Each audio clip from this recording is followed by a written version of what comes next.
Harry's Wife, Part 100.7, South Africa. We do not like you. Hello, I'm H.G. Tudor.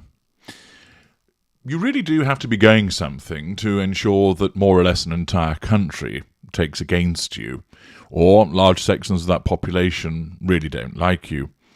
Of course, Harry's wife, with her rampant narcissism, causing her to need to assert control over the people that she deals with, the people that she thinks are going to watch her every move, read about her every bowel movement, needs to assert control over all of those people and draw fuel from them.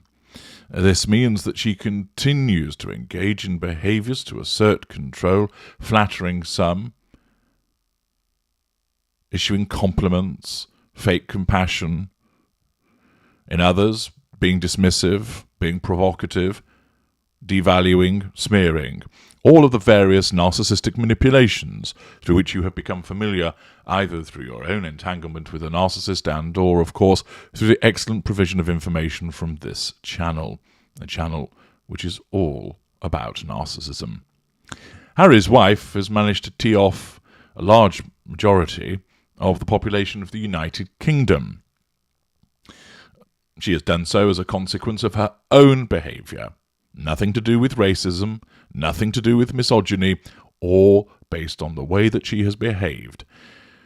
Her sense of entitlement, her treatment of the royal family, in particular her behaviour towards the Queen, who had only ever offered her warmth and involvement in the royal family.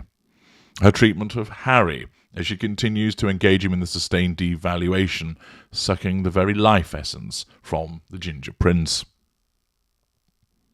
She has managed to cheese off many of the good-natured Canadians, and that takes some feat, given that the maple syrupers are amongst some of the most affable people on the planet.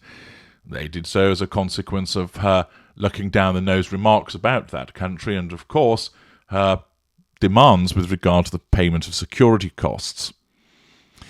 With regard to the United States of America, large swathes of that population really don't give a rat's ass about her. They never heard of her, aren't interested in royalty, and therefore have more pressing matters to deal with. But there are a sizable amount of individuals in that great country who look at this and think, no, we don't like her either, and we see why. We see it because of her behaviour. The Australians have no time for her either. Those straight-shooting, straight-talking, down-under Antipodean buttes, they see quite clearly what she is. Australians don't suffer fools gladly, and after her conduct on the Australian tour, involving, of course, the throwing of the tea, they haven't any time for her, and it's a robust up yours that's being issued towards her. So far, so many countries with sizable populations being cheesed off. We can add, I think, the Fijians to that with regard to her behaviour at the attendance at the market, I think it was, where she appeared, turned her nose up, and then promptly marched away, causing one of her aides, as explained by Tom Bauer in his book Revenge, to be reduced to tears. Add another country to the list, and I'm sure there are others that I have not yet touched upon.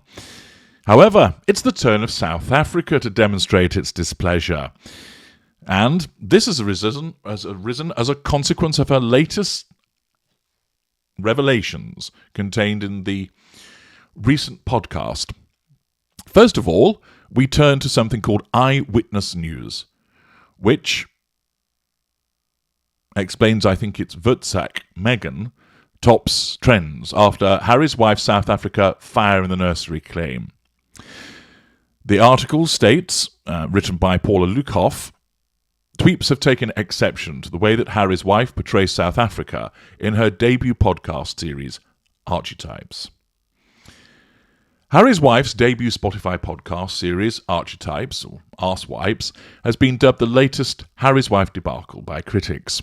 While hashtag Meghan Markle is a liar and hashtag Meghan Markle is a narcissist have been trending internationally, South Africa has come up with the homegrown Wurtzak Meghan.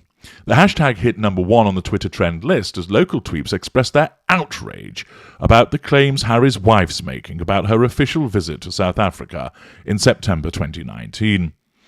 According to the Duchess of Sussex, baby Archie was in danger when a fire broke out in his nursery while she and Prince Harry were out on an official engagement. Little Archie was not in the room when a heater apparently started to smoke, but on hearing the news, Harry's wife was left in tears. Pity play. And of course, I've gone into greater detail in part 100.5, Triangulation, using Archie's life for money.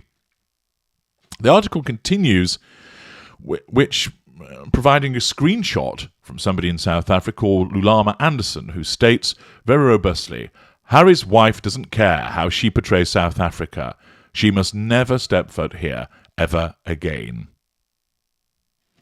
Issues that tweeps have with Harry's wife's South Africa story include, was there really a fire?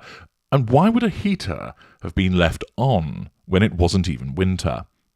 Also, Harry's wife was not put up in a housing unit in Cape Town, but in a luxury mansion.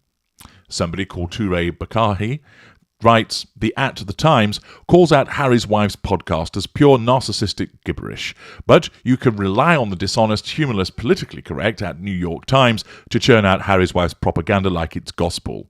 This isn't journalism, it's grotesque. Lynn L. then confirmed by staff at Silvertree residence in Cape Town, there was no fire. There were a few complaints from the couple, and one may have been about a heating unit not working. Not that they needed it, as it was warm for the duration of their stay. Somebody called Everything K-Drama has their tweet published in this article showing the housing unit in question, and there's a picture of a large mansion. The article explains Sky News host Andrew Bolt delivered a scathing critique of Harry's wife's podcast, saying it only confirms her monstrous sense of self-entitlement. It's clear that her comments and observations have got right up the nose of those good people of South Africa, and it's understandable. This again demonstrates the mid-range nature of her narcissism. A more skilled narcissist, a more evolved narcissist, would not have made such a gaffe, would not have revised history in order to triangulate people by way of pity play in the way that she did. Instead, they would have asserted control in a much more sophisticated, charming, and higher echelon method. With her narcissism determines that it's necessary to assert control over Serena Williams and those listening to the podcast, those that haven't shoved putty in their ears. Harry's wife asserts control by bringing up the past with a revision of history, triangulating people, utilising Archie, and doing so by way of pity play. It gains that control in the moment and draws fuel by way of the relevant responses. The narcissism once again did its job. But then, what's this on the horizon?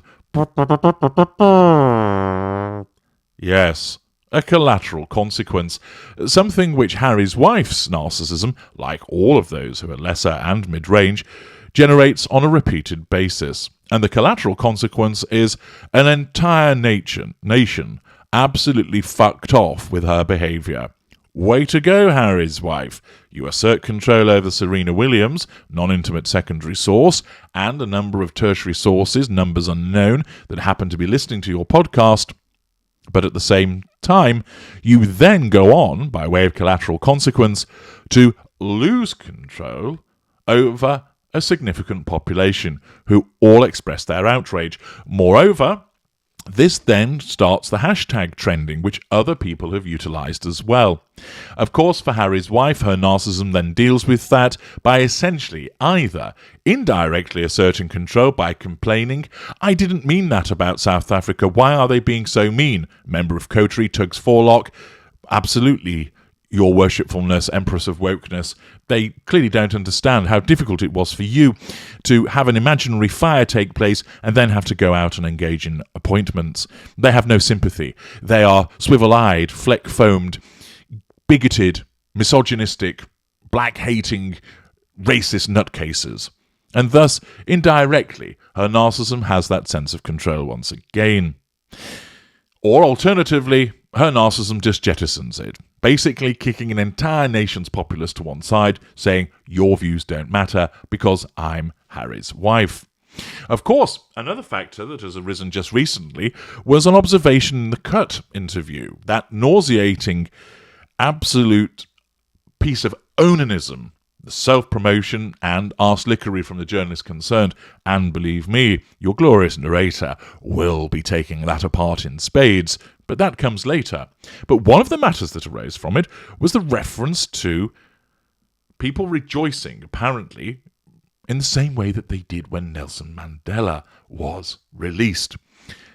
I'm going to deal with that point in itself separately in a forthcoming video, so let's keep our powder dry there. But the point is, in order to provide context, is that through MSN News and an article by Melissa Willets, Nelson Mandela's grandson has harsh words for Harry's wife.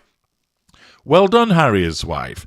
You've cheesed off South Africa with your denigrating comments about that and lies, and then you follow up, after your podcast with this preposterous Cut interview, by telling more porcupines, which has got the annoyance of Nelson Mandela's grandson. Let's dive into that article and find out what that is about. Harry's wife's new profile in the Cut is garnering a lot of attention, and some of it isn't the kind the Duchess of Sussex likely hoped to attract by giving her revealing interview.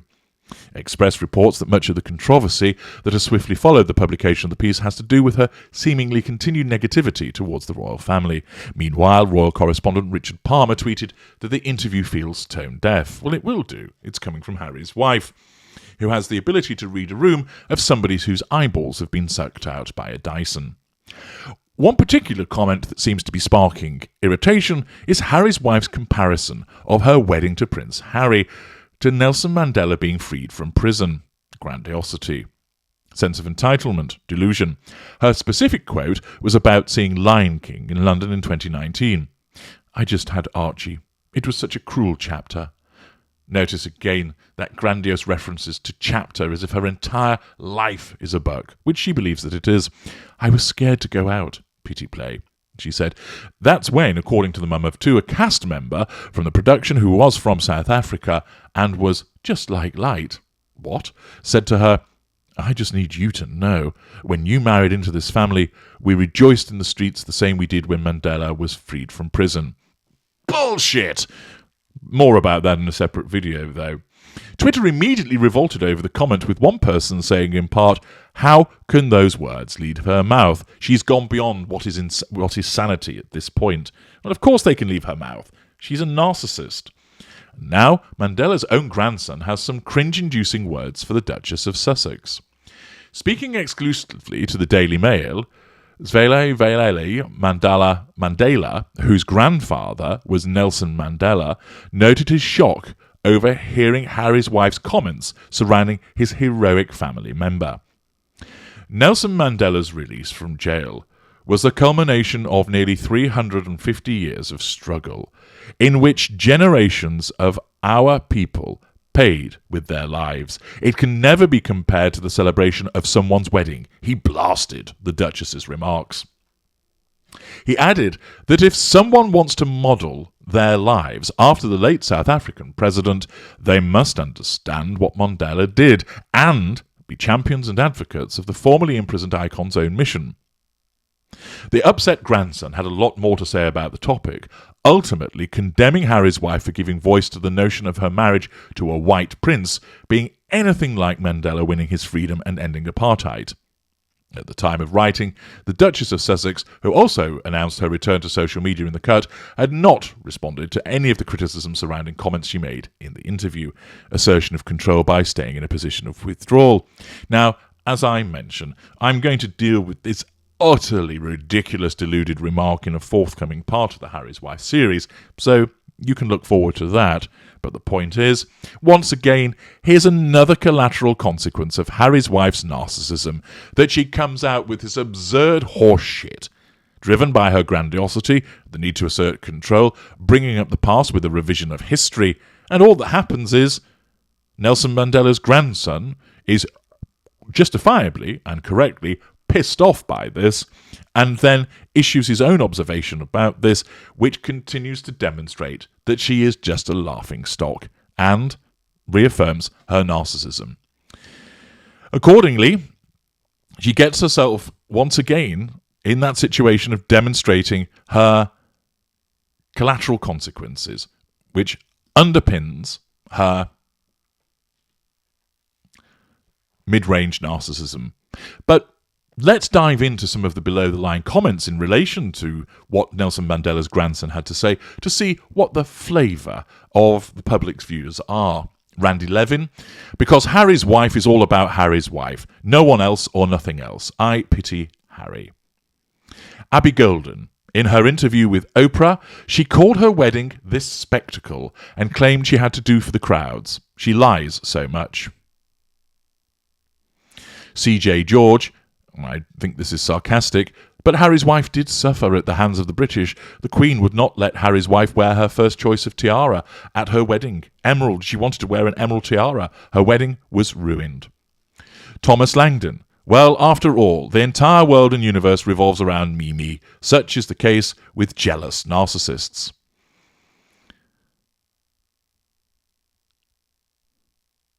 Mountain Mom 7 True Veil. Great to see that Harry's wife is being called out publicly for such unbelievable cheek.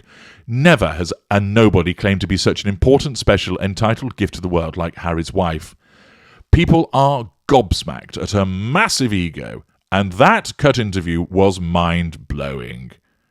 Glad, very glad, to know that Nelson Mandela's grandson wasn't afraid to shoot her down.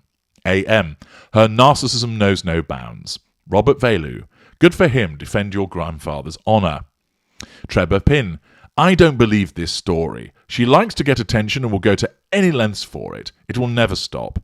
Maya Z, she is relentless. Comparing her Megxit with Nelson Mandela is superfluous. Sherry McClory, first she is trying to be Princess Diane, and now Nelson Mandela. Obviously that person's got the name wrong.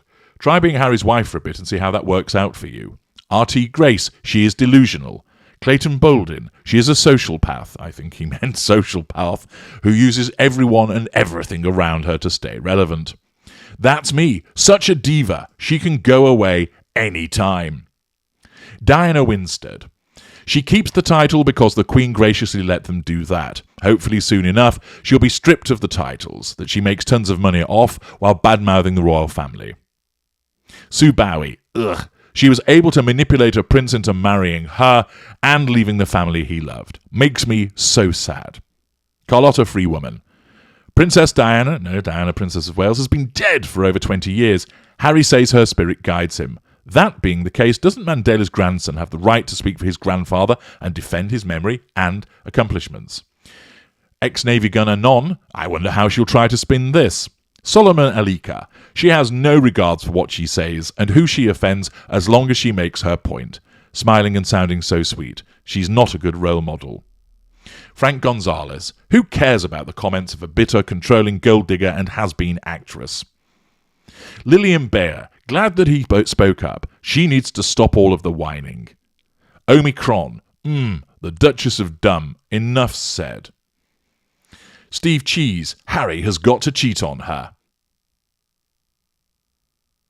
Mountain Mom 7, back again. I find it interesting that Harry's wife bots are saying, but she didn't say it, someone else did. How then did it get out into the public domain? This just demonstrates how ridiculously deluded the sugars are. Karen Schuster, she is delusional, period. Sally Maines, it's all about her. It always has been. She's a self-absorbed idiot. She continues to trash her husband's family, and Harry chimes in. She trashes her own family. I feel sorry for the children. Her deep need for excessive attention has gotten so old. Jen S. Harry's wife is a B-rated actress who was one of the mannequin girls who held the suitcases on the game show Deal or No Deal with Howie Mandel. Laugh my ass off. Bill Wiley, fully agree with Mr. Mandela. Can you say phony? Diane Powers, she is not Nelson Mandela. Daphne Gander, next we'll be walking on water.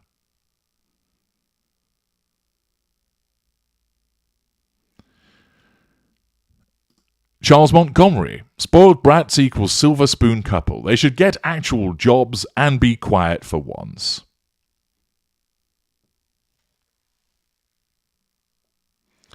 Robbie Gilley. Narcissistic personality disorder, one of several types of personality disorders, is a mental condition in which people have an inflated sense of their own importance, a deep need for excessive attention and admiration, troubled relationships, and a lack of empathy for others. Robert Felciano. What is wrong with this woman? All about her. Eleanor Thomas. Ha ha ha ha ha ha. Poor Harry's wife. She will lose everything soon. Nobody will like to hear from her. George Messler. Do you realise how many more years we're going to have to deal with this crap? Last Renegade. Typical narcissist. Everything is about her. Her daily struggle is telling her employees what to cook for dinner. She's a joke. And on they go. There are hundreds of similarly vain comments. Notice, nobody defending her. More and more people continue to see the ridiculousness of her behaviour. But of course, she never will. I'm H.G. Tudor. Thank you for listening.